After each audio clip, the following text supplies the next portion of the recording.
Andrew, welcome to the Retail Horror Podcast. Thanks for having me.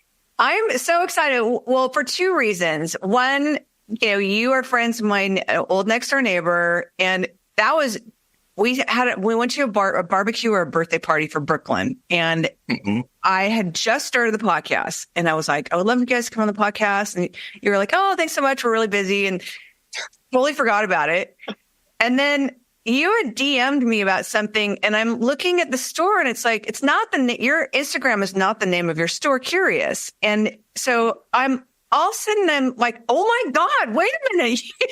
You're Curious. And I'm like explaining, I'm like, do you remember? But so thank you so much. You have a store in Hermosa Beach on Hermosa Avenue that is very beloved by the locals as well as people that come from out of town. My very good friend, Katie, and her husband, Josh, and her son, all absolutely adore your store. Like every single gift we've ever gotten from them has always been from your store. So I am super excited to have you here on the podcast. Oh, thank you so much. I'm excited to be here. So tell everyone a little bit about yourself and a little bit of your background, and then we'll get into the store. Yeah. So actually, it goes back a little farther to my husband, who unfortunately cannot be here. He's got another side hustle, which we'll talk about too. Bryce. Yeah, it's interesting, the evolution of retail and like where we're at now. And so my husband, Bryce, there's a little bit of an age gap, no judgments. He moved here to LA in 88 from North Carolina. He used to be a ramp rat for airlines, moved to Los Angeles with the airline industry. There's a term for when they get stationed somewhere and they don't really work. I don't remember exactly what it's called. I wasn't in that industry. So I feel bad for those that are yelling at the TV or however they're listening to this. Yeah. So while he was, down doing nothing, he somehow ended up into finding the perfect little retail shop, like a little skill that he had, by going to estate sales, to flea markets, to wherever, and then acquiring things. He would go across the border because we're in Hermosa Beach, California, which is not very far from Mexico. We're about 2 hours from San Diego. And then right there is the border. So he would go down, bring truckloads of the concrete garden statues, Buddhas, anything, bring it up, sell it. And then he had a shop on Pier Avenue where we're currently located. He had one store there, closed that one. That one did well. Then moved to another space, opened another entirely different kind of business that specialized in cards and gifts. Had that one for a while. That one, if I'm not mistaken, was called Two Doors Down. I actually took notes. Let me grab them. I want to say that one was called Two Doors Down, which is actually the way it works. And I get it so confused because he has been up and down our street. It's wild. It was right next to, so he had a store called Eclectics, which was like home furnishings and just all kinds of different things. That, if I'm not mistaken, was up the street on a corner. And then he went down the street right next door to where we're at now and opened a Two Doors Down, which was like home goods and cards. He actually just told me, and this is really funny because I know this card brand, he had a little card shop called Avanti Cards, which when he said that, I was like, I've never heard this, but I know exactly where you're going with the story. He made it a year and got a cease and desist because there is actually a card brand, Avanti Cards, I want to say from the Bay Area. And he had no idea. This was before social media and everything. So he changed the name, then had closed that one, did a little bath and body shop called Splash. And in fact, our mutual friends were somehow involved in business and with that or whatever. They were somehow connected. So Andrew was somehow involved, Bryce, in that business. Oh my God. Yeah, it's a whole wild world. Then Bryce got out of that, moved to Kauai, started working the high-end concierge business through a client that was a customer of his here in Hermosa Beach. Said, why don't you come here, help me run this? He went there. That lasted for a few years, fell in love with the island, left his job, super depressed, came back to LA. I'm trying to do a shorthanded version of this. Was trying to figure out what to do with his life. Thought about being a personal assistant. Ended up not enjoying that venue and when he went on interviews. And then he randomly got a call from the woman who there was partners who owned the building that we're in currently that he used to be in. And one of them called him out of the blue and said, oh, that space you're interested in is available if you want to come take a look at it. He had not called her. He had no idea what was going on, but he said, well, sure, I'll come take a look at it. He's done retail. He knows how to do it. So he went, found out that unfortunately she was suffering from Alzheimer's, but had kept his number, had just called him thinking that he was still interested or that he was interested in it. And then he went in, he had no money, spoke to a few friends, got a couple loans from all of them, and then opened up Curious. He sat around with his good friend, who also lived on the island, said, what should we name this business? I want to spark interest. I want to bring people's curiosity to the table and kind of have them come in. And his friend said, why not call it that? And so that is how Curious, the store that we have had and that where we met, was born. So then he opened that when the recession happened, under everyone's terms of don't do it. It's crazy to open a business during this time. It's the worst time. But I will say from that, I personally believe, and so does Bryce, that if you open a business in the worst time possible, 100%, you have nowhere to go but up. Yep. And you will survive. And if you can survive that, I mean, so many people I talked to that opened during that time all muscled through it and all are surviving, if not thriving. Like so many. Wild. It's so crazy. And so my biggest takeaway from that has always been, if it's hard, you're doing the right thing. I mean, if it's easy, maybe you're not doing the right thing or you're just too comfortable. And so we started at 2009. I moved. So then fast forward. So I come into the picture. I was living in Utah. I've lived in Colorado, Nevada, slowly moved west. My family moved to Utah. Yes, I did a small stint as an LDS member. No hard feelings, but they are not fans of the... For those who aren't watching. God, no way. Oh, really quick. So people that are watching know, this is my husband, Bryce, who is not here. That's from our wedding day, but I wanted to have a picture of him here. So handsome. So yeah, he's great. He's real great. So I was living in Utah in 2009, I want to say. I went on a Mormon mission. I did that whole thing, converted when later in life, went on the mission. And then I had actually started being a photographer. I was a self-taught talent, started interning with a photography couple who did weddings and lifestyle in Utah, southern Utah. And they told me a year in, they're like, you need to leave. You need to get out of here. Your talent's being wasted. Go to LA. Go to LA. I, at the same time, had friends who had moved here. So I said, great, perfect timing. Left, moved, came to LA. That was in 2012. I had lived in Torrance, which is not far from Hermosa Beach. I lived there maybe 2 weeks, was on a couple dates. One of the dates took me into Bryce's store because he had known him and said, hey, you're new in town. This guy's got furniture and gifts and things. Maybe you can find something there. He's a cool guy, so you should meet him. Curious, when Bryce brought it back, had started as like a furniture and gift. So he was building furniture. He had self-taught himself to build furniture. Wow. And when I met him that day, he was actually, people think I make this up. He was in the back alley sanding wood for a table. So I met him briefly. I was very interested. I was like, oh, I don't know about buying stuff from this guy's store, but maybe there's something else. So then a week later, we met online, connected, started dating. And quickly into our relationship, I said, we have two separate businesses. I moved to LA to get my photography business up and going, make a name for myself in that industry. You've got your thing. I've got mine. Because at the same time, you don't want to put everything to the same basket and have something sour. And then you're like, oh God, what do I do? The separation from that is tough. So we kept it separate businesses. And then I want to say, so that was 2012, maybe about, and by that time he had expanded Curious. So when he first moved into the space, he lived in half of it. So he built a wall down half of it. We're about a 2,000 square foot thing. He built a wall down half of it, lived in the back, and then would shower and do everything up at the gym up the street. And then when he grew a little more, blew out to the whole space, moved into an apartment, had that retail. And then when I met him, he had just taken over the storefront that is next to where we're at now, that is our space. And he had cut through that wall, blew it into, and expanded that. And then within that, he had a gal from Colorado who would put a little, I feel like I'm jumping all over the board, so I apologize. I'm trying, was this or that bookstore? Yes. And so I didn't even mention that. So our building is very famous in the area because it used to be called the Either Or Bookstore. So we are two storefronts of 6 storefronts possible, and they're about 2,000 square feet each. Like they're long style. And so we're 2 of those. And that bookstore we don't go a day without people coming in saying, hey, I remember when I would come in this bookstore and there were cats and they had cool books and there was smoke everywhere and they didn't care. My parents would drop me off while they played tennis and leave me there all day. And so there's this cultural phenomenon with the building that we're in.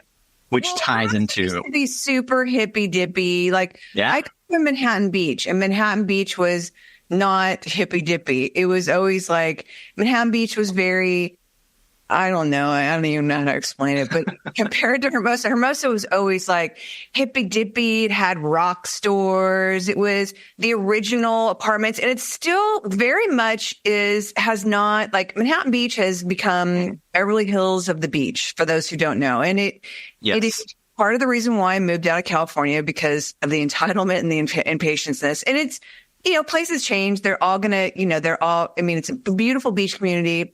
No doubt that a lot of money is going to move in.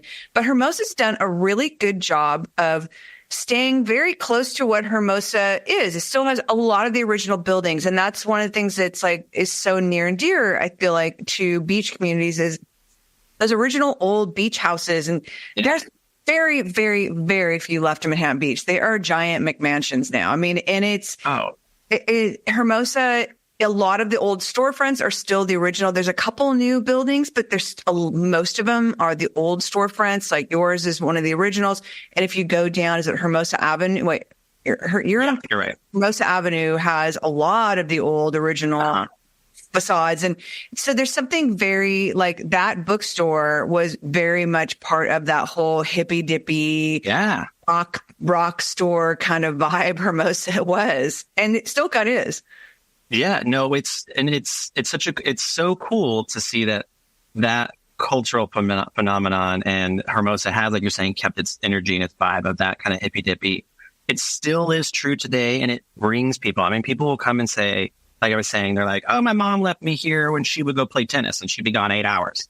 And we'd be here reading books all day. I mean, we don't have people that are dropping their kids off for 8 hours reading through our greeting cards or, buying socks or whatever gift. But they come in and they spend a lot of time, because that quirky and that edginess that either or has, we have translated into our shop. I'm curious. So when I met Bryce, he had just blown through the second site. So at that point, he took 2 storefronts. And then I got involved 2 years into maybe a year into the business, a year and a half, because his card buyer quit. And he said, "Hey, I need someone who can buy cards. I don't want to do it. I've done it before. My other team member, I don't want her to focus on it. Can you do it? Easy job. Easy job. You can do it. It's in the photography world, with weddings." Yeah, exactly. I don't know how he convinced me that it was easy. And from there, it roped me in. So I became his card buyer, and then slowly just built up from there. We opened a quick pop-up 2014 in Santa Monica. And then, we did a little pop-up on Main Street. Our friend was trying to open a restaurant, and they had a space that needed to be occupied until they could get in. And so another cafe that we knew opened up and said, "Why don't you take the other half?" Bryce did the build out for them, built tables and desks, because that's what he did on the side and Curious, built furniture. And then we moved a little retail, did that for a few months, and then left.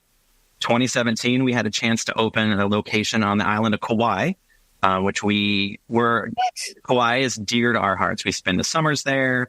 How did it work? We were there January of 2017, past the storefront that we saw all the time. It was still occupied. Came back in April from spring break. Space was unoccupied. Bryce stopped, looked at the sign, called the guy. 3 days later, we signed the lease, figured out in 2 months how to not close our store in Hermosa, but transition having one store there, get everything on board with the PO system, because we didn't have an electric POS system. Bryce is very old school. Merged inventories, ordered what we could, got over there, and then dealing with like the island, if you have to deal with shipping caps and shipping weights and what we can do. So we became very good at surveying product into our suitcases. And then, of course, pandemic, we closed it. But in the meantime, also had adopted a child in 2018. So we have expanded the retail world and our world to fullest extent. I no longer do photography. I'm fully invested in that store. And it's, as he would say, it's practically just my store. He manages making sure I doesn't overspend money and all of that. But all husbands do that. I think it's sorry if I just blew through all of that.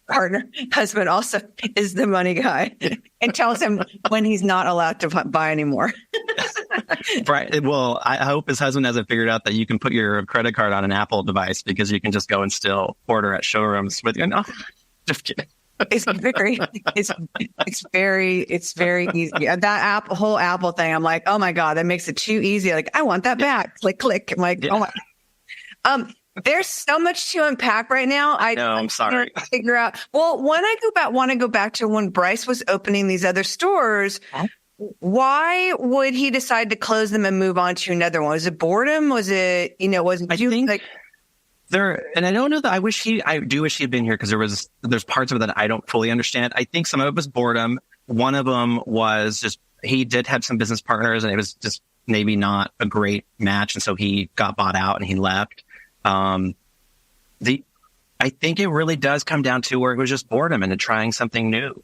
When the last one before he left for Hawaii, I think was one where maybe there's some business partnerships that weren't great or whatever. I don't know the full deal, so I don't want to speak too much on his behalf, but the way he talks about it, there's a lot to do with ready for a change, wanted to move on. He actually came from a background of entrepreneurship. So his father, as far as he remembers growing up, would have like road coaches or just food trucks or sell things out of the back of his car. And so he was always doing something. And I don't mean the term roach coach, so I apologize. But he just had this sense of entrepreneurship and he would go to school and sell things and he would like steal candy from his parents and then go to school and then resell it to his friends. And so he's always come from that. I have told the story before, but I used to pull plants out of people's yards. Put them in pots and sell them all over my house. Oh my God. That seems like a very South Bay thing. And that's the area that we live in. It totally is. Oh my God. I mean, it's so he was in the airline industry and then went and totally did. It's funny because that it's so Andrew. Yeah. Andrew is a flight attendant. Yeah. Still is a flight attendant. And I love him. He is a riot. He is so funny. So he does that as well. It's always interesting to me where somebody has never had retail experience. And it's like, for him, opens a wholesale card line. For Bryce, opens a retail space. Like, it's always really interesting because it's like, retail's not a brain science. I mean, it's not brain surgery, but it's still, there's still an element of like understanding how to write orders and navigating through shows and, minimums and like all of that stuff and budgets. And obviously, it's not like you guys had one. But well, I mean, I will say the first time before I got involved, we went to when LA still had the gift show. I feel like it was the last good year of the gift show. I mean, I didn't realize that was the thing, that it was like the last good one. We went and we were going down all these aisles and he's like, okay, we're not getting everything for this store. You're going to just see how I do this. Like he's like treating it as a date. And I was like, okay. But I was so blown away that you could go down these aisles and you could buy whatever you wanted. You don't need whatever you wanted. But if you don't know what you're doing, it's so easy. I can see how people can get overwhelmed and wrapped up in the buying side of it. Because if I had been involved at that point, we would have been broke. I mean, I was so blown away, but I learned so much.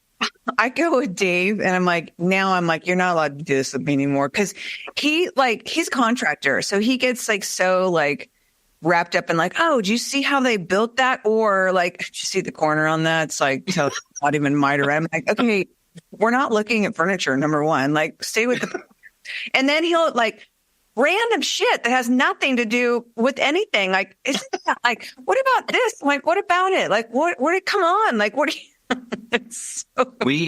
everyone does that in such a way with their trades. It's so funny. I mean, I don't even want to admit that I sometimes go into some retail stores when we're traveling and I'm like, oh, you shouldn't be displaying it that way, or you have too many on the floor, or I totally do that. I can imagine. Look at the plastic risers. Oh my God.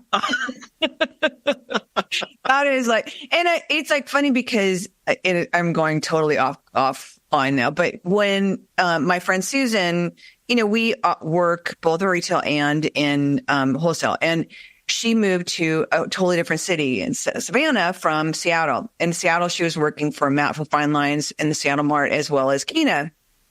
And now she's in a totally different city, and she's sending out letters and just saying, hey, if you need anybody, let me know. And she's like, I thought about going in people's stores and saying, it looks like you need some help here. And I'm like, oh my God, I could never. And she goes, well, that's why I didn't, because it's like, how do you even bring up that conversation? Like, hey, so I noticed that you don't know how to display here. So that's what I'm like, it's just no easy way. But it's hard not to do when you go out of town, you go through other people's, and in the same breath, the stores that are amazing, it's like I'm the first person to be like, oh my God, the store is insane. Like I'll be the first person to tell the owners for sure. Like your store, I love your store. It's like, I mean, it's always like I think it's gratifying for the other owners to hear somebody go on and on about their in the industry. I mean, that was kind of something that whenever we travel, we're always looking for fresh things. Like, I think our daughter's going to grow up hating family vacations because there are times we'll not go shopping to shop. It's shopping to get visual ideas and to talk to store owners. Bryce will just spark up a conversation with the person behind the counter and be like, oh, so, and like eventually gets to the point of like, here's some really great brands that we do well with in Hermosa Beach. Have you guys tried them? And then that way we're able to create like a relationship, and then we're getting information on brands that maybe we should try. And it's this whole back and forth. So our daughter's going to be tortured by that. I mean, because that's part of retail. You should be able to share. Where was I going to go with that? But then the idea of just going in blind, I don't know why I was going on that, but just sourcing information is just, honestly, I don't know where I was going with that. There was something more. You have no idea how it's so nice to see somebody else do this. It's not just me. I mean, I will literally be like, what am I talking about? Where are we? Yeah, and I'm sober. I'm like, I'm older than you. So it's like, it's understandable for a 58-year-old. Like, what was I talking? And it's like, but you had said you said when you guys go into stores, like we were talking about like, oh God, look at that person, how they display it. Oh, but yeah. Taking your daughter into, but it's funny because Jamie from, Sarah and Jane, who was one of the first interviews I did, her and her husband came out of Target. Insane story of husband and wife who they were like major in Target and decided to open their own store, literally built it from the ground up, bought an old house in Edina, Wisconsin, Michigan. And, so sorry, Sarah and Jane, but, they knocked down this old house and built a 3-story building from the ground up, like elevator. I mean, it is like the store is insane as well. I mean, the icons are Sarah and Jane. Their images are throughout the store, but when they go on vacation, they shop as like a sport, and they bring their sons with them. So their sons have a true love of retail, and like they split it. So I don't, she's either going to end up in the industry and love it and understand it, or she's going to end up in a completely different industry and like want nothing to do with it. Let's be honest. If she wants to keep up this horse riding thing she's learning to do at the age of 6, she better get into retail because somehow she's got to pay for it. I love that. So, okay, so now you're involved and you both are doing it. How, first, what's the square footage of the store? So we're a little over 3,000 square feet, because I did forget to mention that when Bryce was building furniture in the back half of one of the shop sleeves, we closed it down. We got rid of the furniture building side, and our friend who's moved back from Sacramento to work back in a barbershop he'd left didn't have space. And we said, well, why don't we build you a barbershop? So there's a hidden barbershop in the back of our store. Ooh. So we are a little over 3,000 square feet, maybe 3,500, maybe. 3,500, 3,000, 3,500-ish. I love that there's a hidden barbershop back there. Do a lot of people know this? Yes. For the most part, they do, because Talbot is his name. He's had quite a following. He's booked up all the time. There is a second chair option, but we're not stressed about putting someone in there. And it kind of has to fit the store, but also has to fit his energy. But he's busy all the time. That's cool. It's almost like a speakeasy, but it's a bar. Exactly. And for a while, it was a speakeasy until we decided to push the wall back a little more and open it up with windows. And of course, we did that right before the pandemic. And so it was this there. But now so we're 3,500 with that. It's about 4,000 square feet altogether. And so tell everyone a little bit about the apartments that you sell now that you've knocked out furniture. I know you buy cards. We go back and forth. Mm-hmm. And I said, you guys need this line. Like when it was twisted, there's this.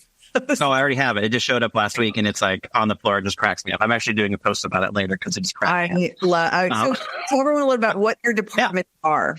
So we have jewelry, of course. We do anywhere from lifestyles, basics to we've introduced a little bit of fine jewelry with some made in America brands. We have stationery is pretty much one of the largest departments of our shop. We have a camper trailer that we slid into the store in 5 parts and then re-welded. That is our kids area. Really? Yeah. So Oh my God. we wanted it to be a pop-up in the back alley, but we're crazy. We are crazy people. Clearly. My husband's more crazy and I'm just nuts. So you bought a little, is it a teardrop or is it like a full-size camper? It's just a halfy little one you'd pull behind something. It used to have a little kitchen in it, but when we got it, it was in such terrible condition that it wasn't fit for what he wanted to do with it. So he gutted it, had our friend who welds pull it apart safely and properly. And then we brought it all in and then secured it. And it's on the original wheelbase and everything, super protected. Like there's cinder blocks, anything that protected just in case something happens. There's an earthquake or whatever, and it fell or the tires go flat. You wouldn't even notice. So cool. Yeah. So that's evolved from, it used to be our kitchen room to kind of like the sale room. And then we finally settled on when we adopted, we were like, oh, we should have kids things. Famous last words our friends have told us. And of course, now we've had a little kids area and it settles in there. And then on our upper level of the store, so when you first walk in, you're on the lower level. There's jewelry kind of in the front. We keep that kind of front and center and some little displays. And then you have your counter. We have a queer section, the kids camper, and then a giant area of stationery, greeting cards, notebooks. We're getting ready to introduce pens and utensils and all that this fall. And then when you go up the ramp to the other side or the stairs, you have your home, you have ocean themed section. So like beach, ocean, a little bit of spiritual area. So tarot, mysticism, all of that mixed in. There's a small pet section and we only deal with cats mostly and some dogs. We have found that people are very dedicated to their breed, and we can't open a store of just dog breeds. Wiener dogs, we could have anything wiener dog in that cell, so we call it the cats in the wiener dog section. And then we have what was that? How appropriate. Yeah, yeah. Not a gay joke. No, I'm just kidding. So then we have a candle self-care section. That used to be the room that an interior designer rented out that we turned into that when she left. And then it goes into our home dining, our kitchen, home, and dining area, which is a good chunk of the shop on the upper level, followed by a little vintage photo booth that produces old black and white film strip photos. Oh my God, it's so cool. And you need to, you don't show half of this on your Instagram. I know. I'm the worst. Yeah, you are, because I have no idea. And it's like, I was watching the stationery crawl the other day, and it's like when Pride Time was coming out and your queer site, but it's like, I had no idea about the camper. Like, you need to be more on social media about all of this.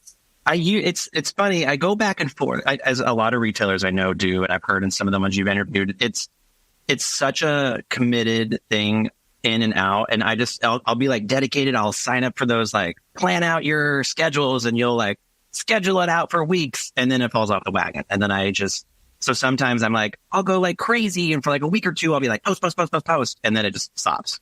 So it's one area where I am trying to get back on. In the last few weeks, I've been trying really fast, and not fast, but better to get back on it. I get that. Believe me. Showcasing the store is on the list. For Rock Paradise, what I did, because Rock Paradise is, they're a wholesale division. So Jason's wife, Simona, has the wholesale part, which is what is repped. I think Gifts for Nature is the rep now for them.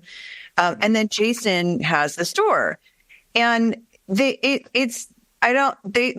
having challenges of what to show. So I did a schedule for them. It's one, we need to be promoting our own product, Rock Paradise product. So we broke it down into Mondays jewelry, Tuesdays tarot card, Wednesdays whatever. At the beginning of every month, go over the sign and what properties and crystals and whatnot that go to that sign. And have they put it in play yet? No, but ideally they do, because it's an overview of everything the store is. And right now it's kind of all over the board. And it's with social media, how it's a pain in the ass, but it's so important that, now and like with TikTok and whatnot, and like so many people hate it, but it's unfortunately the way our industries are going, and there's no getting around it. And there's some people who are like, F that, I'm not doing it at all. Like I'm not. Yeah.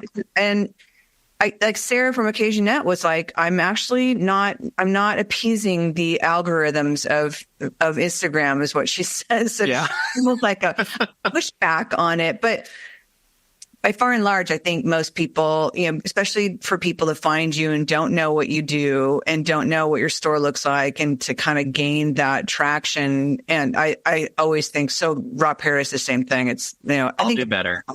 I think everyone's got a challenge with it, to be honest. Unless you have somebody else doing it for you, it's like, the millions of things that retailers have to do on their plate. It's like the least important thing. Yeah.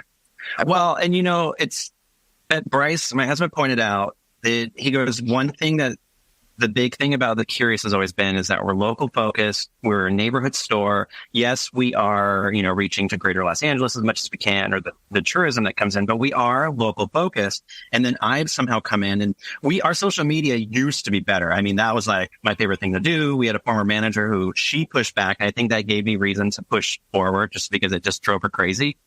Well, you're like in stories, because you're on stories a lot. Oh, and maybe that's where I should focus more on. Enough. We have an online presence, but it's since the pandemic, it wasn't a focus to keep driving people. I mean, we still have our e-com. We're still through Shopify, in-store, and online. But it's not, I just felt like it wasn't a need to continue to drive people there, because again, and I don't want to say that we don't value visitor traffic, but because we do 100%. You can't have just locals shopping your stores. Otherwise, you're not going to make it. You need the visitors that are coming, especially here in Southern California.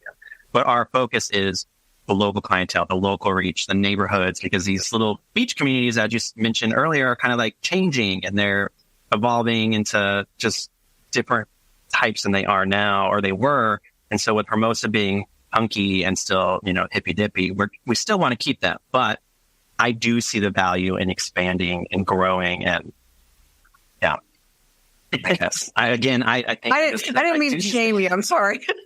I just was like, oh my God, the trailer made me say like I had no idea, because you're on stories a lot, which is great. Yeah. So with all of these departments, you kind of have your hands in almost every single part of wholesale that is out there.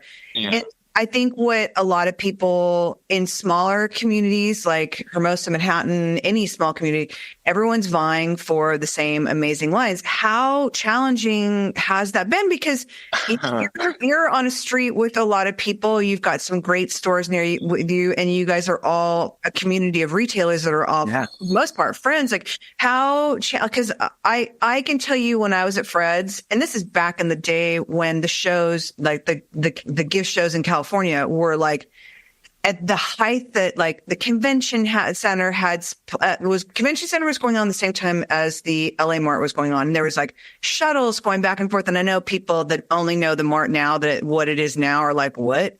But shuttles. And then there was, like for the convention center, it had like the upper part of the convention center, which was the whole building.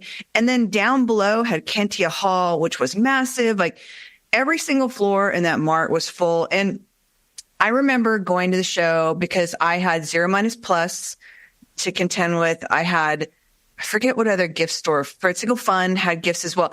And it was like literally getting there, and you're there like right when the building opens, and you're literally running to try and you're running to the best lines for one. So you're like, find the best line. And then it's like this mad dash of trying to find lines. And I know it's not that bad anymore, but how have you managed to make a difference between you and the gum trees and the other stuff, and really each find your own place where it builds that community feeling, and there's not that overlap, and you all have your own vibe? So I think the term community is really important to understand, because we are very good friends with literally right next door to us in one of Bryce's old space is a kid store, Soul Baby, and they've been around 17 years. And while I did say we did a small kids area, our big thing is we will not overlap with them. That was a big thing. So we don't do a lot of clothing. If it's a couple t-shirts here and there, that's fine. Maybe that we've designed and had printed. But she's a full kids store. So we try not to overlap with anything. If we find out that a brand, this goes with other stores too, if we find a brand that they're working with, we won't even go any farther. Because at the same time, our goal, again, our name is curious. We want it to bring you in and see something that's different and be quirky. So there's no point in being the kid store next door, even in a smaller amount of space, because they're going to go right next door and get it, or it's just, you want to be different.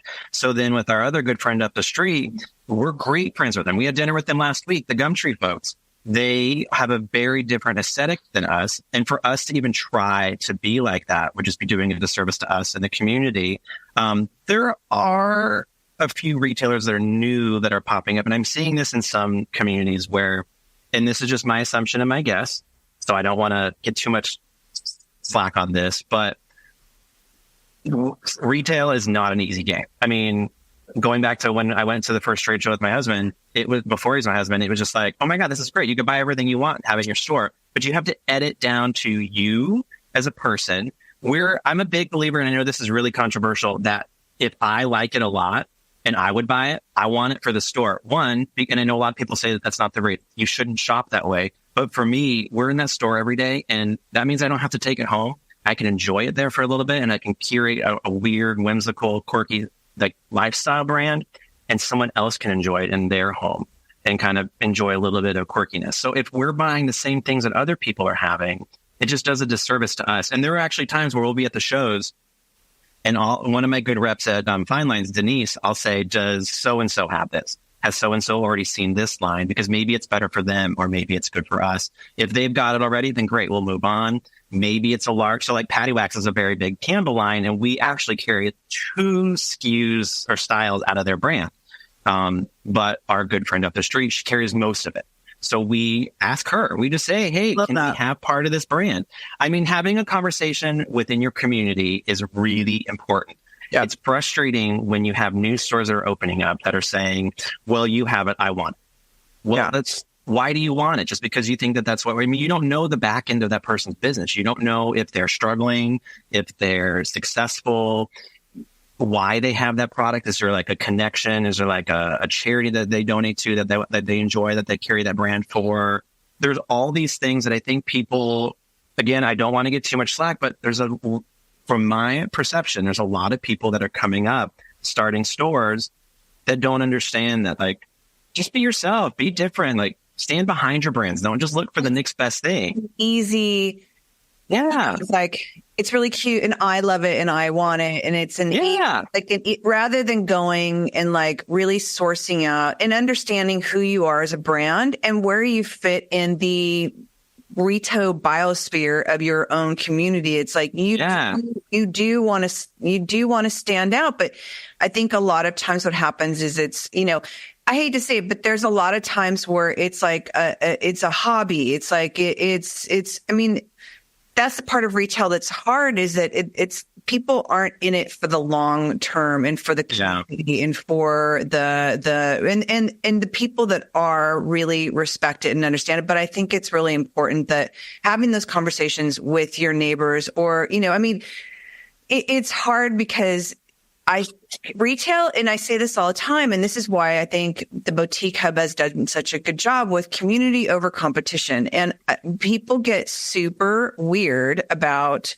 I mean, believe me, especially with this podcast, like I've reached out to so many like major retailers that are on Abbot Kinney, on Hermosa, like, and they will not go on because they don't want to, quote, talk about their business, and because the fear of someone knocking them off or knowing what they're doing or their secret. And it's like, I've always said, and much like the community over competition, like the stronger the retail community is within your own block, within your own community, within your city, within your own, whatever it is, the stronger that community is the stronger retail in general is going to be. And with everybody complaining about Amazon, it's like, retail's not going away, but honestly, like the stronger that retail is, and quite honestly, the stronger that your neighborhood is, the more people are going to come to it. Like if you're the only cool store there and you sell all the great lines, that's awesome. But it's not like, and everybody else is suffering. That's not going to be a destination. Like everybody thriving is going to be a destination, which means you're going to thrive and your neighbor's going to thrive. And I think that's what doing, how you approach it. I think that's so important. And that obviously works for you guys. I mean, there are times where with some new stores over the years, we've had to reach out to reps, especially with, I'm going to use the F word, fair has popped up. There's been a case where when we had our store in Hawaii and fair was, I forget the year that fair started. I think I first heard about it in late 2018, maybe early 2019. But we were still in Hawaii, and we've carried this one card line in specific for so long. And I found out that they were through an Instagram post, they were at this new shop, and I just reached out to my rep and I said, what is going on? Why? And it was just, can we kind of figure this out? And so then the makers felt bad and they reached out, and the store seemed to be pretty nice about it. And they were fine. They're like, oh, I didn't understand. But then I know that sometimes, depending on the personality of the makers, they may not like that. They want to be everywhere. But again, it's this conversation. You have to be willing to have that conversation. Had I just let it continue on, then who knows? I mean, but there are times where maybe it's time for us to move on from that brand. Yeah. That we've rode the wave as long as we can. And I've done that. We have severed ties with brands. And again, it's not because we're mad at them. It's just we've carried it long enough. We have to move on to something new, because we've been in business now 15 years. And while it's not always been easy, in order to keep our store moving, and it's got to change all the time. And we're in the middle of that happening right now. I just was walking around the store before this, and I was like, I'm so tired of this. I got to get rid of this. And we're going to have a sale room, and we're just going to make it all. And it's just like, because we got moving in a holiday, and I'm like, I don't want to see this anymore. I'm over this. I think, and this is a whole other conversation. I think that it's very easy to fall into the reorder trap. And yes, we do this line and we're just going to reorder. And then I same thing I've told a lot of people is like, you have your bread and butter, the Voluspos, the Jelly Cats. Those are like your bread and butters. Like those, you could reorder all day long. But then you have other little lines, and you test a little, you run them for however long, and then you're out. And then you try another line, and then and in that time, you're curating your groups and like you're changing things up. But keeping that collection and your offerings like always kind of changing, you have, especially if you have the same customers coming in every week, you are going to max out at some point of like, everybody has bought this candle, and it's like not your bread and butter candle. And it's like, okay, cut the tie, say goodbye. Let's find a new candle. Yeah. I have some stores that like will literally run it into the ground. Meanwhile, it's like, there's no freshness in the store. There's no new stuff and as a merchandiser, it does become really challenging because I'm always all about reinventing. Like, let's make this look new every single time.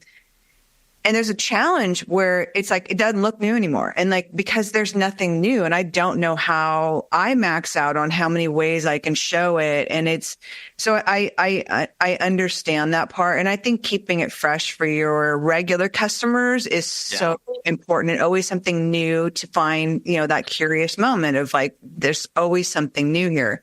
Yeah. Well, and on that same note, one thing that we do, and it baffles me that people have not, I don't think people do this very often, and it's the easiest trick. And I recommend everybody that watches this or listens to this that owns their own store to do this. Your photo frames that you sell, and if you sell those in your store, I know it's cool to put fashion models or pictures of trips, and unless you're like a destination store, that makes sense. But use your own family photos. Our biggest trick is any frame you see in our store is family photos. We have pictures of when our daughter Willow was like in a suitcase 3 days after she got out of the hospital to where she is like this year. And just rotating those out has been good, because there has been a couple year window where we didn't rotate them out. And I noticed that frames kind of stopped. I don't want to say it's because we didn't rotate photos, but just even visually changing that, it made it so then they started moving again. Certain ones that I was like, oh, that maybe it's just not, it's a dead frame and we got to get rid of it. But once I started changing photos again, it moved it again. I love that. And plus, because I think it reinforces your customers knowing you and feeling like they're part of your life, because they're seeing Willow grow up and they're seeing their family vacations. Or I love that. I love it, because one of my rules is like, but one of my top 10 tips for my time in anthropology is fill that frame. And it's, being able to, it does two different things. Being able to take that stupid sign that's inside it that says wherever it came from, that possibly a lot of people in your neighborhood sell that same line for bigger lines that don't do zip code protection. It makes it look different than everybody else. And you don't have that brand right there. So if you're going down the street and it's like, oh, they have that frame too. It's like, it makes your frame stand out, but also then you can switch them in and out and it can go into any different area that you're in. Like you can go to the coastal section, it can go into the kids section or whatever. But I love that example for creating that customer intimacy of them seeing your life and knowing you guys, because people come into the store because of you guys. Yeah. It's brilliant. I mean, it's part of who we are. Again, going back to Bryce's focus on the neighborhood and the community, if we're asking people, sometimes I feel like when you go into a store, we're buying because we enjoy the items. But if you kind of know where your money is going, I mean, you're probably you are, I believe, more apt to spending at that store. And I feel like us posting about our family and our adventures and our, on the posts, but also in the frames, people get that sense of like, this are the people that we support in our community. We want them to thrive. We want them to survive. And I mean, if you think about, again, pandemic, I don't want to talk about it, but we spent that year trying to figure out ways to support small businesses and to hustle and to make it happen and to keep them. And so now we have to do that more in a personal in-store experience, and just driving community to the community is so important. It really is, whether it be your relationships with other retailers or within your own store and the people that shop at your stores. Are you part of the community in the sense of, do you sit on any of the boards? Because I know a lot of people do, and I never did when I was in retail, and I should have. And it's like I kick myself now. It's like to be involved in your community and have a voice in it. Yeah. So we had a chamber of commerce that was not great. I'll just leave it at that. Leading up to the pandemic, there was a community member who she kind of rallied around small businesses. She was a good customer of ours, her and her wife, and she started supporting them businesses and created a whole like shop local thing. And then she got hired onto the chamber. And here after COVID, she came to me and said, we've got elections. Can I get you to run for the chamber board? And I said, absolutely not. I'm not getting involved. Of course, I ran. Won. It's a 3-year term. I'm actually up this year, but she's convinced me to run another 3 years. We'll see if I make it. Love that.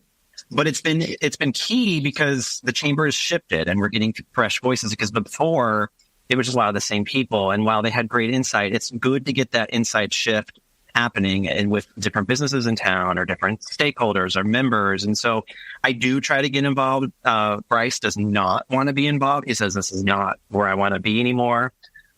He'd rather be at home with Willow, to be honest. I mean, not that I wouldn't, but I just see the importance of that community side.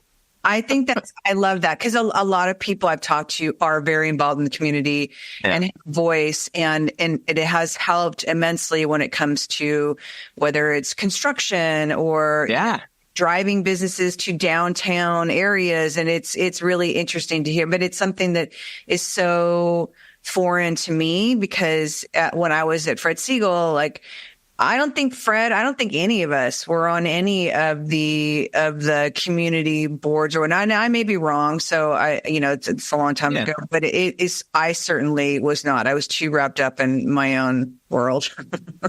Well, and it's hard though, because there are times where even being on it, I say supposed to because I'm not the best at it. Even though I'm on the board, I'm supposed to be spearheading the tourism side of the committees. That was supposed to be something that I'm supposed to take over, and I'm not doing a great job. I'm doing as best as I can and trying to make up for it, because you also still have to take care of your business, but being involved in any little way possible. I mean, it's hard, and you do have to find areas where it's like, I'm taking too much on. I'm not doing enough for my own business, because again, your business is your life, your family, your support, or however, puts bread on the table.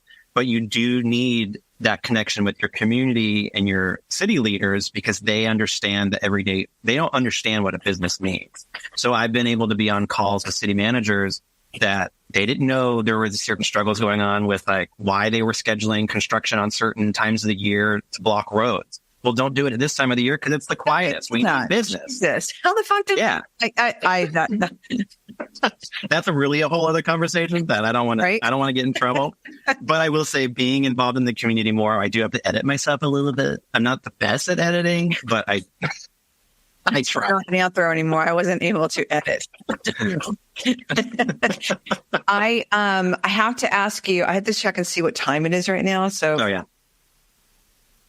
I tend to run very long, as most people who have heard this. But when you are like, so, okay, one, I want to touch on the fair thing because it is a very big conversation. There's two different movements. Fine Lines has a movement as well as another movement that was started by the Just Gotta Have It group.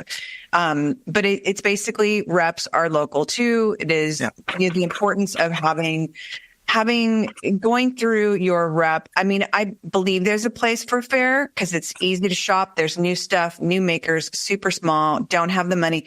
But, I think like when you said you can go to your rep and ask, does this person have this? And, so they know to keep you don't have that on fair. And, but it's funny, cause I put it out to the retail community. I think you chimed in on it, but I put it out to the retail community. It's like it's a two-way conversation. And I had said, cause I'm conducting that interview with the Just Gotta Have It group on the reps are local too. And I said, the retailers have a lot of really valid points as well. Yeah. And I think that I think retail as a whole in the wholesale industry is going to have to bend as well, because the reality is fair's not going anywhere, and what they offer is, and the ease of it, but also what the reps offer, and having that somebody that is going to look out for you, and having somebody that, that cares about you and your business is super important as well. So it's going to be very interesting, how that part of it, because fair's not horrible. I mean, I shop at it now, and you can do it at 2:00 in the morning, which I can't believe how many people chimed in that they do it in the middle of the night in bed. I'm like, what? I would like to see the algorithm graph of like when their peak buying time is, so that guarantee you it's shop like super late and do it, like sit in bed and just order online. I'm like, oh my God, go to bed, stop. Like, don't bring that shit in bed with you, like anything.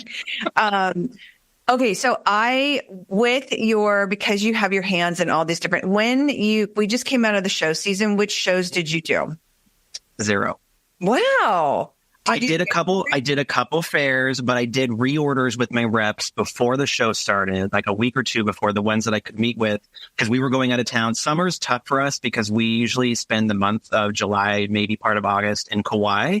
This year we did it a little different because things have been a little slow, and so we're mostly in the store on the day-to-day. So I did a little unfair, I won't lie. And I did as much as I could with reps, with lines that I knew I needed to see that are either new brands or they've changed the quality. There's a few reps I didn't get a chance to see that I'm making up for now. But I do all of our Christmas ornament ordering and home decor in January. I did the Vegas show for that. I have a love-hate with Vegas, but I see the importance of going to the shows to be there. I hate Vegas. I lived there for like 6 months, and that was enough. I worked there, and I love the building and the community, and going into work. It's like a safe, happy place. But you walk out of that building, good fucking God, I fucking hate it. It's nuts. And so because I listened to several of the different interviews you do, and I'll be like, the other day I was listening to one so here in LA, we only have a couple showrooms at the Mart now. It's Karen Allwell and Stephen Young. And I was heading into Stephen Young room for books, because if they ever go straight to fair, I would die. Books should be touched. You should be able to smell them. You should be able to flip through them. So that better not go away. But I was listening to a couple of the interviews, and they were just saying that their patterns of buying. I'm like, oh my God, we're terrible at that. We do it so different. Like, I'm ordering as much holidays as I can in January, so I don't have to think about it. I don't even want to think about it. The rest, I mean, I do, but I don't want to do it, honestly, because the way the industry works is all of the manufacturers go to the China gift show. Most of them, they buy everything. When it comes to the show in January, for the retailers that don't know this, when you are seeing things in January, the manufacturers are putting it out there of like how how many are we going to order? And and what will happen is if they don't get enough orders, they don't bring it in. So that's why sometimes you'll have stuff that drops off, but January is the best time. And that's really the time. The big people like the Rogers Gardens, like the people that do really deep holiday, that's when they all write. Me personally, like I've said it before, and I've talked to a couple of retailers, like I didn't want to fucking look at it. And it's like, if you do it in January, what you sold that did well is still fresh in the mind. Like it's so much easier to do. Personally, I didn't want to look at it. I didn't want, because I also have been setting up retailers for holiday, like during holiday where it's like nice and fun. You can still listen to Christmas. Yeah. And then I'm in a showroom and I'm still dealing with Christmas product. And now we've passed Christmas. It's January and I'm still dealing with Christmas shit. Like the last thing I want to do is when I turn into buyers to go look at more Christmas stuff. So I never did it in January, but it is the best time to do it. Okay. Well, and I want to preface it. You have to cut this out. It's fine. I understand. No. My trick to doing holiday, most of these shows they're passing out cocktails, they're passing out champagne. I don't like that. Because I'm in the state of California, or I go to towns or cities where there it's legal, I have a little edible when I go deal with my Christmas ordering. And I go up and down the rows, especially in the Cody Foster. I'm just going to put it out there. I have a ball. And then I go and I write this crazy order. I don't tell the person who I'm working with, unless I've worked with them before, what's happening. And I'm just like up and down, just so excited. That's it. I mean, I know it's not legal everywhere in the United States, so those that can't, I'm sorry. Enjoy your cocktails. If that works for you, that's great. But I have found that having a little weed coffee chocolate covered edible makes retail buying for me just so much more exciting. It's got fresh in my mind what we just did well with. So we do a little overlap with some of the holiday decor, but as much as I can, I find the new. And I'm just having a good old time because then that translates into our store. We're chaotic, but we're fun. And the energy is wild. So, I'm a little under the weather, I'll just call it, when I'm shopping for holiday. I fucking love that so much. That is the best answer ever. I mean, I will, like, my husband will like take an like eat an edible, and he'll like his way of working through projects and whatnot. He'll eat an edible and he'll take the hottest shower, and he'll literally be running through construction things, and he'll come at it with like, okay, I know I'm doing this, and this. And I'm like, and I can't even believe I'm telling this story right now. This is probably going to get cut out. But when I first started dating him, like I never smoked weed. I wasn't interested in it, whatever. I went over to his house that he was renting the house that they just put his dad in the home. So Dave was living in the house and kind of fixing it up for selling it. So I was like, oh, you should take this wall out, blah, blah, blah. We had been dating maybe 6 months.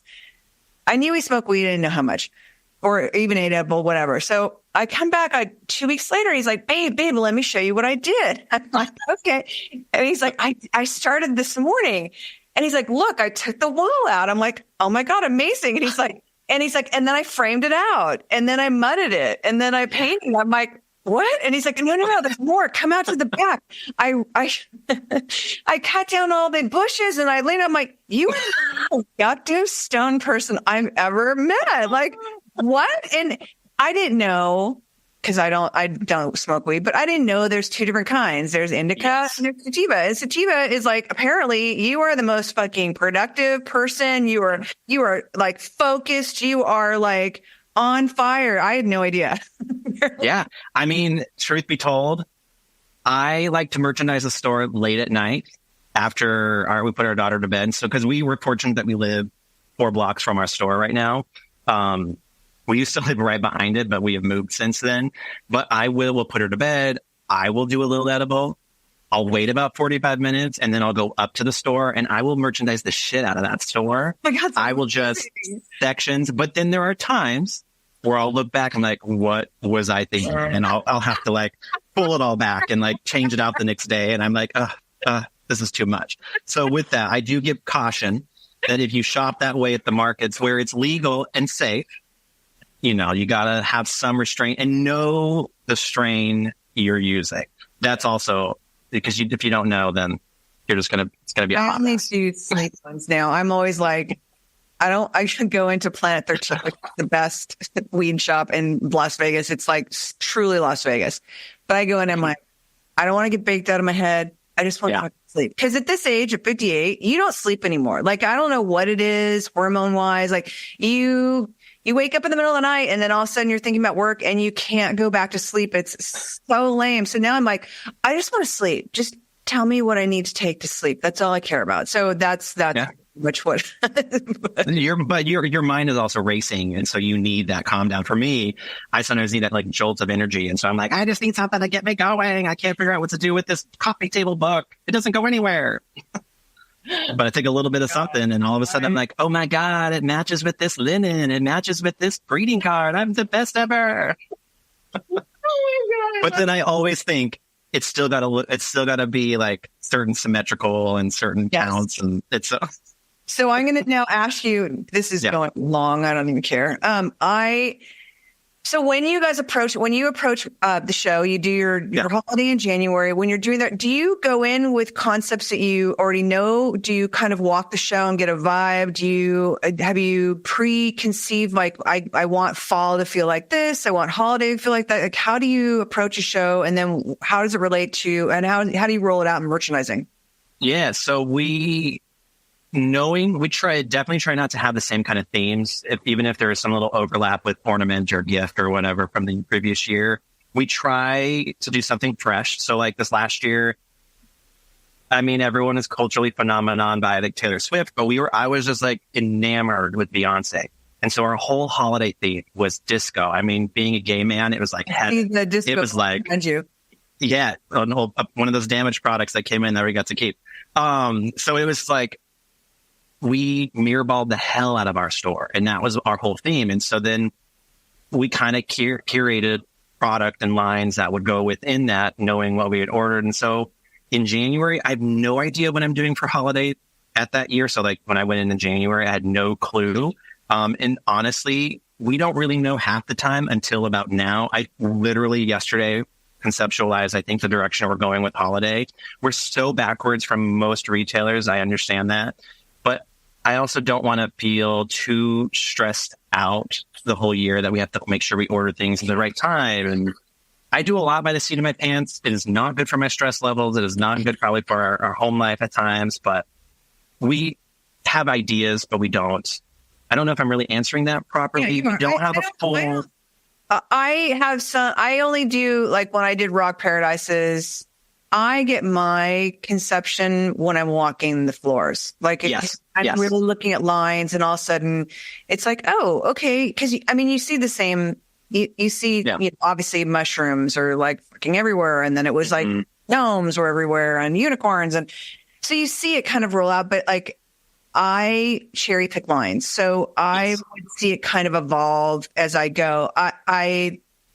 I'd like to say I went in, I used to go pour through magazines and Pinterest and like, I want fall to feel like this. And I realized what I wanted it to look like wasn't out there. So it was like, because the magazines are so far ahead as far as like some of home stuff or what. So it was like, okay, now I get inspired as I'm walking it, and kind of, Creative Co-op is where, their retail, their holiday is going to look like. Because I tried the disco thing. We did the disco mushrooms from Cody Foster. Fucking bombed. I could not. I have more disco mushrooms than I care to do. So I realized it's a crystal store. I want it to be kind of younger and funner, and you have to test things. So we went back to that organic. I mean, it's crystals. I went back to that organic mushrooms, because mushrooms did well. Just the disco was very disappointing. But I Creative Co-op, I was like in there, and it was like, okay, it's going to be very much like a terrarium, like a botanist kind of Christmas, and not Santa. And ooh, that's awesome. No disco balls. Well, hot take on that side note. We didn't do too hot with the mushrooms either. I mean, we sold enough, but we didn't. Okay. No, I don't feel so bad. I think it was that product itself just wasn't the right thing to mirrorball. You can mirrorball anything, but some things should not be mirrorball. That was one of them. But I will go through the show floors too. And I actually, as long as I will always ask a rep that I'm working with, can I take a picture of this display? Can I photograph? And because there are some showrooms that don't want you to. And so I will actually take pictures in January Or I'll even screenshot when friends that we know that are in the shows or other stores that I follow or communicate with. I'll just screenshot things that I thought would be cool concept. And then I have a file on my phone and on my computer, and I'll just go through it and be like, oh, well, you thought about this. What if you took this and this product? And then it kind of blends into also things culturally that are happening. We speak our mind on anything political that's happening. We don't shy away from issues that are happening in the country. So any way that I can mix all of that in with visuals from at least that one show or two shows early January that I'll go to. And then if we go to New York, which we haven't been back to in a couple of years, I'll of course check out stores. Anyway, again, traveling, I'm always looking at other retailers. There's a great retail shop. I don't know if you've interviewed her. Her name is Jessie, and she owns Edge of Urge in Raleigh, North Carolina. No. We visit friends in Wilmington, North Carolina, and I was blown away by her store. It's very I don't want to say it's similar to us because they're a whole different level, but it's got a little quirkiness like us, but she just does such a great job, and whether it be she has a team or not, their displaying is just so amazing. And so when I find a store like that, I'll ask, can I take a picture? Can I do this and this? Because then I'll find inspirations, and I don't try to replicate the identical. I think that's kind of cheapening yourself. Yeah, it's just inspiration. That's how it should be. We shouldn't be exact replicas. Again, it goes back to that product. You don't want the same thing in your store or your neighboring store. You want to be a different twist. And so that's how then I'll take those and I'll conceptualize what's going on with holiday when it finally gets to this time. And I mean, Christmas is our favorite time of the year. It's wild. We bring in 8 faux Christmas trees. They're all themed, which we do conceptualize in the shows in January, knowing what ornaments are going on this tree. We try to keep them directional with the sections of the store. So we have an ocean theme. We have a not safe for work tree. We have a kitchens theme. We have a kids tree. Not safe for work. So we have sexy merman, and then Cody Foster makes penis ornaments that have wings and boobs. Yeah, but that's us. That's our store that people expect that, So safe for work. Those merman ornaments, oh my God, I go by that display. They have a case in Atlanta as you're walking from the parking lot down. It's a trip out of things. What was one of my favorite lines from Clueless, that movie, was they're kind of like a Monet. Great from far away, but when you're up close, you're like, what just happened? And so you look at him up close and you're like, their eyes are a little janky. They're all over the place, but they're amazing. I love that you do 8 trees. That's incredible. We don't know how we fit them in, but we do. I always threaten that we're going to start suspending them upside down from the ceiling, but Bryce resists because it takes so much work to wire them and make sure they don't fall and drop your product. And so when do you roll holiday out? And how long does it take you to set up, and how many edibles? Because we're working with broken ornaments, we try not to take anything that day, except the very last moment. We usually close. So our good friend up the street, again, this is part of the community. Our good friend up the street, Gumtree, she closes on Christmas Day. She does her store flip. So we stay open because we don't want Christmas Day, Thanksgiving. No, she closes on Christmas Eve, or no, she closes Halloween. Okay. We stay open. And then on November 1st, when she's reopened for holiday, we close. And it will take us, because the size of our square footage, I don't know why we think we can do it in one day, because it never happens the last few years. It's always 2 days. So we close for 2 days. We'll have our team. They'll come in for the hours, and then I'll end up, it's nuts. I will go in at like 9 that morning when everyone shows up, the few team members we have.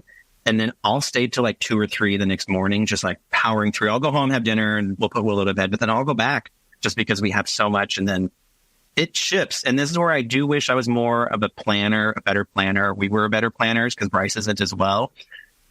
Sometimes we'll put areas together and I'll say like, this isn't working. So we'll just move it or we'll just readjust it. And so it takes about 2 days. I love that you close the store. To me, that is the easiest way to do shifts. A lot of people don't want to because obviously, you're losing business and but I think that once your customers know you close on these days, I think that kind of drives the interest and the excitement and that energy up where people are like, I can't wait till they open. Because Masson A, which I'm actually leaving for her store in a week, I think, she is always closed Sunday and Monday, which is great. So I'll fly in Saturday, I walk the store, I do the plan, and then I'm in her store and I will, because I do shifts for her that we are moving everything. Like the first the architecture more or less stays the same, but every single piece of merchandise is going from front to back, back and forth, like complete. And Yes. very challenging to do that. Yep. When you stay open. And when I do big shifts for other stores where we don't close, I'll go in at 5 a.m. and by 10, most of my piles are cleaned up. But it's really challenging. It's so much easier when you can blare the music and go and pulls the shit everywhere. And it's like, you don't have to worry, because inevitably, if you are open, that's of course where the customer's going to be like, oh, what are you doing? Can I see it? It makes it so much easier. And then you open up this big ta-da moment. I mean, she's really made a thing out of it. Like when they'll do their social media around it. Like, okay, we're reopening with the spring and we're, fall being rolled out, Thanksgiving, it's your first look at this. Like their social media backs up what's happening for the store while it's been closed for these days. So it kind of like even helps the hype a little bit more. Yeah. You're so right about moving things around when there's people there. There's so much distraction. There's more chance of things breaking. We have less breakage when there's no one in there and it's just us, just because you are moving these big trees. And we do the same thing. We move complete tables. We move things. I mean, they'll probably just be repositioned a little bit, but our kitchen section for a long time was in the back half of our store. And the year that we did it, I said, what if we just moved this and this and this? And we took giant tables and we moved them. And it was like, you can't do that when you're open, because years before that, when I met Bryce, he wasn't curious, did holiday, but it was mostly gift focused and it was gift centric. It wasn't a lot of decor and ornament, but we over the years have evolved into having both. And now we're known for having the weird ornaments, the unique, the quirky, the things that you're not going to find at the store down the street. We're going to find it. We're going to want it. And so in order to do that, you kind of had to close down, hype it up, put it out over there, move it over here. I think I'm going off topic again, but, it's so fun because we also will cut out a little, we tape up the windows, we paper them up. Oh, we don't let people see it. Next step. That's amazing. We do. But I'll sit there and I'll cut a piece of paper. I'll cut a hole through it at the front door where you can kind of peek through a little bit to kind of see what's going on in there. I love that whole, Fred Siegel used to say energy creates energy. And he used to say, open your boxes on the floor. It gets people excited. They want to see stuff. And it's true. And I know I'm merchandising in someone's store and the door's open. I'm still on the floor. Inevitably, someone comes over to me. Can you help me with this? I'm like, I just do the displays. I'd love to help you, but that energy creates energy. And it's exciting for the customers, but it's so much more exciting, I feel like, when it's been closed and you open the doors and it's this ta-da moment. I love the idea of having a little hole so people can peek through, because people love like a little bit of this sneak peek. This year we've thought about putting a frame on the window so that people can kind of like, what's going on? Or like almost like how Friends had that frame on the back of their door in Monica's apartment. You can kind of peek into it. Just kind of, I don't know, it goes with that, like you're saying, like the hype, the excitement, and it's fun. Holidays are our favorite time. And now I will say the takedown is a lot quicker and always cracks me up. I'm like, we are closed on Christmas Eve or on New Year's Day, and we take that stuff down and we put it away. And I'm like, it took faster to put this away than it did to take it all out. We do Bristol Farms and it takes two weeks to set up. And it takes like a week and a half to tear down. It's like, it's like, obviously you're just plucking things off, but it is such a different thing taking it down. And luckily, hopefully you're not packing a lot of. I'm going to ask you one last question that I ask everybody, because I know you need to get back to whatever you're doing.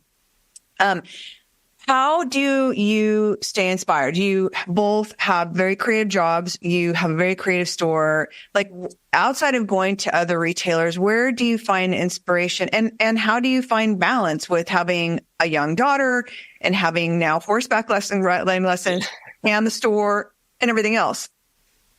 Our travels is a big thing for us. We love to go places, we haven't done international travel, so I know that's like a wealth of blown out information. My mind gonna be blown when we start doing that with her. Just our travels is the biggest one. Music is really, really big for me. So I just will play on, like, I'll just be searching for new music all the time, at the same time being inspired by their album artwork. Photography, again, that's kind of how I started. That's kind of where I was in the industry of artistic. And I'm so inspired by people's just like visuals of what they're photographing and how they can do it. And I don't know.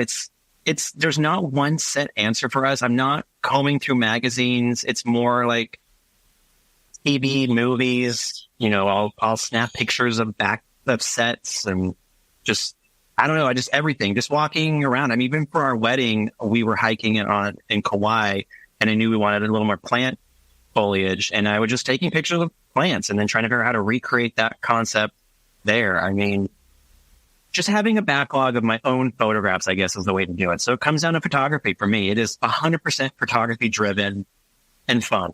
If you're not having fun, then we're not doing it right. Like, I want you to come in and experience a good time. I love that.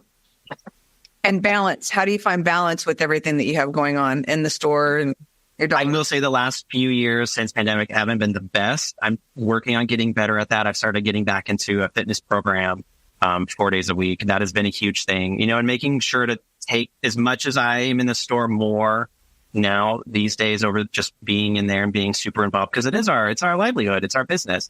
I'm trying to remember that, like, we only have these little few years with our daughter. She's 6. I don't want them to go by super fast. They are, but you just gotta, I don't know. I just try to remind myself, and former Mormon guilt plays into that a lot. I can't shake that. I've got a little bit of that.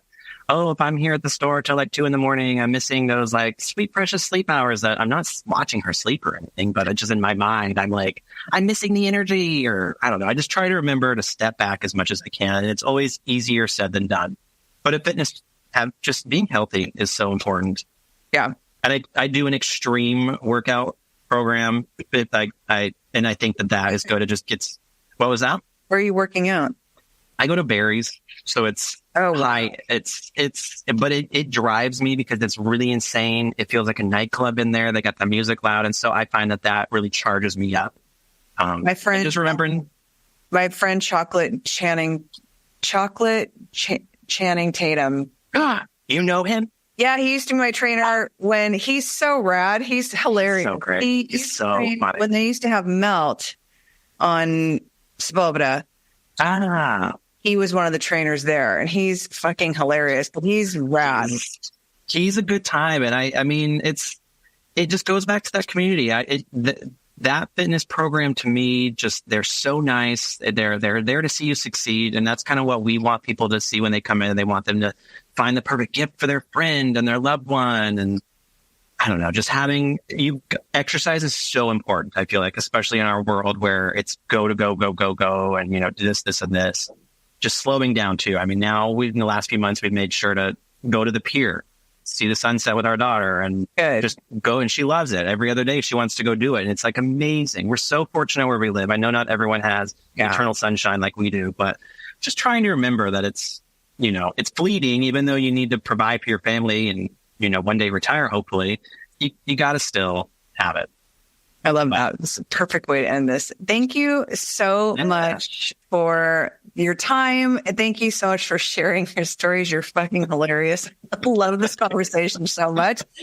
And I cannot, when we come into town, because we are going to be in the South Bay for a while. So I'll make sure we come by, and I want to, because you should be decorated no, you won't be decorated by Christmas yet, because we'll be there. We start October 21st, and we'll be there through 11/4. So I'll come helping. I'll come help and bug you. Thank you. Perfect. Thank you. Thank you.